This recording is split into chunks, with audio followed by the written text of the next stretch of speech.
दोस्तों नमस्कार।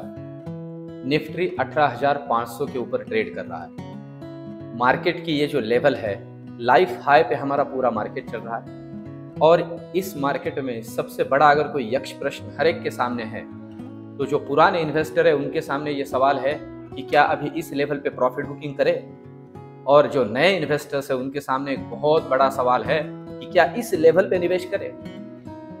अब देखिए दोस्तों, गिरते हुए मार्केट में, या हम कह सकते हैं जिस मार्केट का वैल्यूएशन बहुत कम हो, ऐसे मार्केट में निवेश करना बहुत आसान होता है। मेरे अगर आप पिछले वीडियोस निकाल के देखो तो आपको एक साल पहले ही पता चल जाएगा कि जब मार्केट नियर अबाउट 15,200 के आसपास आया था, सस्ते मार्केट में खरीदना बहुत आसान होता है, पर वहां पे भी हमारा कंफ्यूजन बढ़ जाता है, क्योंकि वो बात ऐसी हो जाती है कि किसी शॉप में हम गए कपड़े खरीदने के लिए और वो शॉप ओनर ने बहुत सारे कपड़े हमारे सामने डाल दिए, बहुत सारे ड्रेसेस हमारे सामने डाल दिए, तो वो कंफ्यूजन, वो भी एक अलग कंफ्यूजन होता है कि क्या ले। मार्केट में ऐसे बहुत से लोग हैं दोस्तों जो इस वजह से मार्केट में इन्वेस्टमेंट नहीं कर पाते कि क्या ले, तब तक तो मार्केट ऊपर भाग जाता है और फिर भी वो आगे भी इन्वेस्टमेंट नहीं कर पाते कि आप क्या ले। जब मार्केट में लेने की अपॉर्चुनिटी थी तब उनके सामने सवाल होता है कि क्या ले, इतनी सारे मार्केट के अंदर, इतने सारे स्टॉक्स के अंदर कौन से सेक्टर को सिलेक्ट करें, और जब मार्केट आगे ऊपर भाग जाता है तो वो उनके सामने सवाल होता है कि अब क्या ले, अब तो मार्केट भाग गया। तो दोस्तों आज के इस वीडियो में मैं आपको इसी सवाल का जवाब दूंगा कि पुराने इन्वेस्टर्स अभी मार्केट में क्या करें और नए इन्वेस्टर्स के लिए मार्केट में कोई अपॉर्चुनिटी है क्या।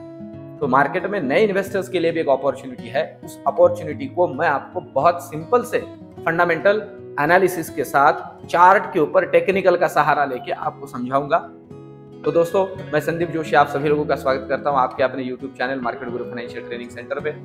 इस चैनल को आपने अभी तक सब्सक्राइब ना किया है तो सब्सक्राइब कर लीजिए। अब चलते वीडियो के तरफ और समझते हैं कि मार्केट का अभी का जो लेवल है दोस्तों, उस लेवल को अगर ध्यान में ले तो हमारे मराठी में एक कहावत है, धरलं तर चावतंय आणि सोडलं तर पळतंय। इसका मतलब अगर उसे पकड़े तो वो काट रहा है और अगर उसे छोड़े तो वो भाग रहा है। अब मार्केट के इस सिचुएशन के अंदर अगर निफ्टी का हम लेवल कंसीडर करते हैं तो वो चल रहा है 18,500 पे।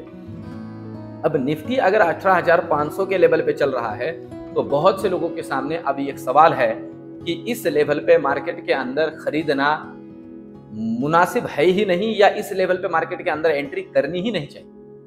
अब दोस्तों बहुत से लोग बहुत से अलग अलग प्लेटफॉर्म्स जो आज की डेट में अवेलेबल है उन्हें कंसीडर करते हुए इन्वेस्टमेंट के डिसीजंस लेते हैं कि यहां से मार्केट, बहुत से लोग कह रहे हैं यहां से मार्केट गिरेगा, मार्केट के अंदर प्रॉफिट बुकिंग आएगी। दोस्तों मार्केट ना सेंटिमेंट ड्रिवन होता है। मार्केट के अंदर ऐसा कुछ होना चाहिए जिसके वजह से मार्केट में पॉजिटिविटी या नेगेटिविटी मार्केट में आए। अब ओवरऑल मार्केट का अभी का सिचुएशन अगर हम देखते हैं दोस्तों, तो मार्केट के अंदर गिरने की क्या क्या वजह है। तो दोस्तों मेरे सामने तो अभी गिरने की मार्केट के लिए कोई वजह है ही नहीं। इसके पहले की वीडियो में आप देख लीजिए, मैंने कहा है हमारा मार्केट दोस्तों 18,000 के नीचे अगर जाता है तो स्टॉप लॉस कंसीडर करके आपने मार्केट से एग्जिट करना है, जो लॉन्ग टर्म इन्वेस्टर्स है। पर उसके पहले मार्केट से एग्जिट करना नहीं है, हमारा मार्केट ऊपर ही जाएगा, भले ही स्लोली जाए पर ऊपर जाएगा। अब रीजंस क्या क्या है देखिए, मार्केट को गिरने के रीजंस के अंदर जो जो बातें थी उनको एक एक करके हम समझते हैं। मार्केट के अंदर गिरने के लिए सबसे बड़ी जो बात थी वो थी इन्फ्लेशन का जो रेट है वो दिन ब दिन बढ़ रहा था और उस वजह से मार्केट के अंदर लिक्विडिटी का प्रॉब्लम क्रिएट हो रहा था।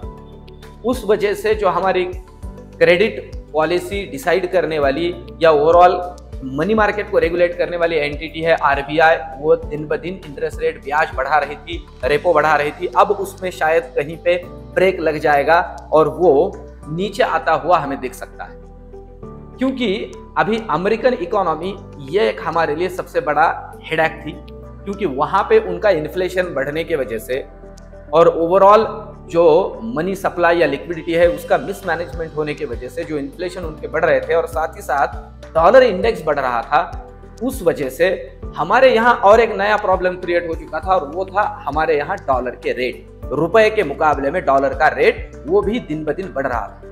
अब ये इतना ही नहीं तो इसके अंदर, इस पूरे आग के अंदर तेल डालने का काम क्रूड ऑयल तेल ही कर रहा था।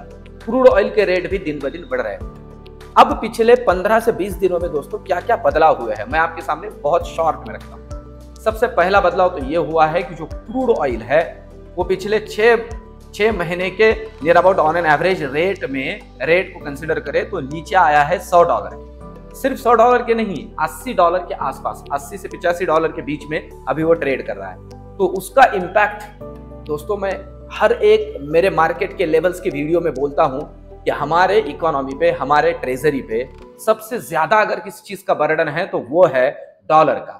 मतलब क्रूड ऑयल के लिए जो डॉलर हमें खर्च करना है उसका है, क्योंकि हमारे लिए जो लगने वाला क्रूड ऑयल है उसका 80% हम डिपेंडेबल है और उसके लिए हमें डॉलर पे करना पड़ता है। अब डॉलर अगर ईज हो रहा है तो उसका इंपैक्ट हमारे करेंसी के ऊपर होगा, हमारी करेंसी स्ट्रांग होगी। अब ध्यान दीजिए दोस्तों, इस मार्केट के अंदर एक बात तो सीधी सीधी क्लियर हो जाती है, जो पुराने इन्वेस्टर्स है जिनके पास होल्डिंग है वो अभी इस मार्केट में बने रहे, मार्केट से निकले नहीं जब तक मार्केट में कोई एक स्ट्रांग ऐसा ट्रिगर नहीं मिलता कि इस मार्केट में प्रॉफिट बुकिंग करनी चाहिए और अपना अपना घर निकलना चाहिए।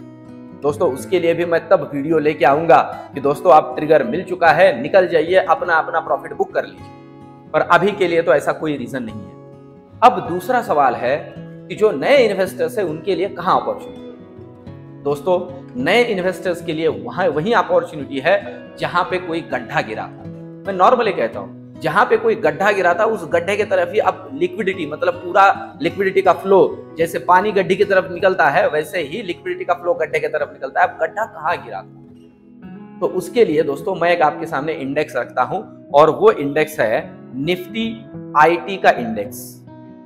ध्यान दीजिए, निफ्टी आईटी का इंडेक्स अगर आप देखोगे तो कंटिन्यूअसली नीचे जाके अभी वो हम कह सकते हैं कि बाउंस बैक कर रहा है। निफ्टी आईटी ही क्यों? क्योंकि दोस्तों ये जो सेगमेंट है ये हम कह सकते हैं कि ये ईओयू सेगमेंट है, मतलब एक्सपोर्ट ओरिएंटेड सेगमेंट है। ये सर्विस सेक्टर है पर इसका मेजर रेवेन्यू जो है वो यूके मतलब अमेरिका और यूरोप से आता है, खास करके अमेरिका से। अब हो क्या रहा था, अमेरिका के अंदर इन्फ्लेशन के वजह से जो रेट ऑफ इंटरेस्ट बढ़ रहे थे और डॉलर इंडेक्स के वजह से जो डॉलर बढ़ रहा था उस वजह से इनको अमेरिका में नुकसान हो रहा था।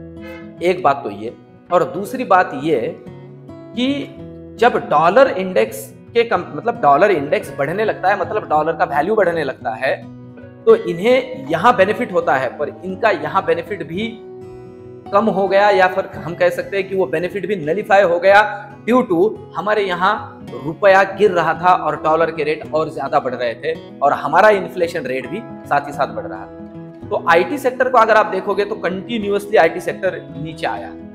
दोस्तों ये आईटी सेक्टर मैं तब भी कह रहा था कि जैसे ही अमेरिकन इकोनॉमी में सुधार होने लगेगा, ये इन्फ्लेशन रेट वगैरह ठीक ठाक जगह पे आना शुरू हो जाएगा, ये सेक्टर ऊपर भागना शुरू कर देगा, क्योंकि इस सेक्टर के फिर हम कह सकते हैं 5 उंगलियां घी में हो जाएगी। तो देखिए ऐसे ही हो रहा है, आईटी सेक्टर अभी यहां से आगे बाउंस बैक करेगा और ये जो आईटी सेक्टर है ये है हमारे लिए अपॉर्चुनिटी।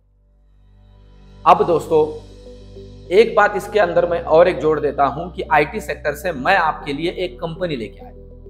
वो कंपनी आपके लिए एक बेटर अपॉर्चुनिटी है, एक स्ट्रॉन्ग कंपनी है अपने सेगमेंट की, उसके अंदर आप इन्वेस्टमेंट कर सकते हो। ये अपने सेगमेंट की हम कह सकते हैं थोड़ी महंगी कंपनी है, पर एक कंपनी मैं आपके लिए लेके आया हूं, आप आंखें बंद करके उस कंपनी के अंदर इन्वेस्टमेंट कर सकते हो। दोस्तों ये मेरा एक सुझाव है, ऐसे नहीं है कि आप ये इसी तरह से कीजिए।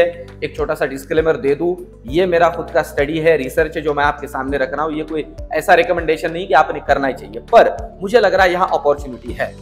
और वो कंपनी है दोस्तों टाटा एलेक्सी, कंपनी का नाम है टाटा एलेक्सी। अगर आज की डेट में आप देखते हो तो 6,779 के आसपास एक शेयर का रेट चल रहा है। आप इसका ग्राफ भी देखते हो ना दोस्तों, तो आप देखिए अपॉर्चुनिटी है। अभी जो रिसेंट इसके अंदर ट्रिगर बनेगा या हम कह सकते हैं रेजिस्टेंस है, वो 8,500 के आसपास का रेजिस्टेंस है और आगे वहां से आगे 10,500 तक या 10,000 के लेवल तक जाने का दमखम ये कंपनी रखती है। इस सेगमेंट के अंदर एक बहुत ही स्ट्रॉन्ग स्ट्रक्चर वाली कंपनी है दोस्तों, इसे आप प्रेफर कर सकते हो आने वाले दिनों में एक अच्छा खासा बेनिफिट आपको आपके पोर्टफोलियो में जोड़ने के लिए। देखिए दोस्तों मार्केट की लेवल कुछ भी हो, मार्केट के अंदर अपॉर्चुनिटीज होती ही है, सिर्फ हमें उन्हें ढूंढना पड़ता है। क्योंकि किसी भी कंपनी के शेयर प्राइस जो होता है ना, वो उस कंपनी के परफॉर्मेंस पे डिपेंड करता है, ना कि ओवरऑल मार्केट के ऊपर डिपेंड करता है। तो कंपनी की अगर इंडिविजुअल परफॉर्मेंस अच्छी है, और खास करके ये सेगमेंट भी दोस्तों अभी यहाँ से आगे जैसे जैसे अमेरिकन इकोनॉमी स्ट्रांग होगी, ये सेगमेंट भी आगे स्ट्रांग होता जाएगा। तो हम इस सेगमेंट को और इस सेगमेंट से इस कंपनी को प्रेफर कर सकते हैं। और मेरे जितने भी इन्वेस्टर मेरे दोस्त हैं जो ऑप्शंस के अंदर ट्रेड करते हैं, जो फ्यूचर के अंदर ट्रेड करते हैं और इक्विटी के अंदर भी इंट्राडे वगैरह का ट्रेड करते हैं, वो लोग आज के डेट में बहुत ज्यादा नाराज है मार्केट में, क्योंकि मार्केट के अंदर कोई रेंज ही नहीं बन रही है। पूरा मार्केट पिछले 15 दिनों से हम कह सकते हैं कि एक 100-200 पॉइंट के ही रेंज में खेल रहा है। तो उन मेरे दोस्तों के लिए मेरा एक छोटा सा सुझाव है, दोस्तों आप एक इंडेक्स फॉलो कीजिए। उस इंडेक्स का नाम है इंडिया विक्स। आपको अगर समय मिले तो इस इंडेक्स को देखिए। ये इंडेक्स इंडिया विक्स का मतलब होता है इंडिया वोलेटिलिटी इंडेक्स, मतलब जो इंडियन मार्केट है उसके वोलेटिलिटी का इंडेक्स, वो कितना ऊपर नीचे करेगा उसका इंडेक्स।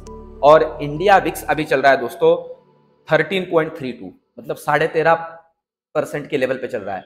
मैं आपकी जानकारी के लिए बता दूं दोस्तों, ये इंडिया विक्स 18 से ऊपर अगर निकले तो मार्केट के अंदर आपको मूवमेंट्स मिलेंगे। 18 से ऊपर निकले तो आपको मूवमेंट्स मिलेंगे, तो इस पे ध्यान रखिए दोस्तों। अभी मार्केट जब तक इंडिया विक्स 18 से ऊपर नहीं निकलता है, एक अच्छी खासी बड़ी मूवमेंट्स हमें नहीं मिलेंगे। तब तक शांति से बैठे रहिए। जिनके पास है वो बने रहे, जिनके पास नहीं उनके लिए मैंने एक सेक्टर दे दिया है। इस सेक्टर से कुछ छोटी छोटी कंपनीज भी अगले वीडियोस के अंदर मैं आपके लिए लेके आऊंगा। मिलते हैं अगले वीडियो में, तब तक के लिए धन्यवाद।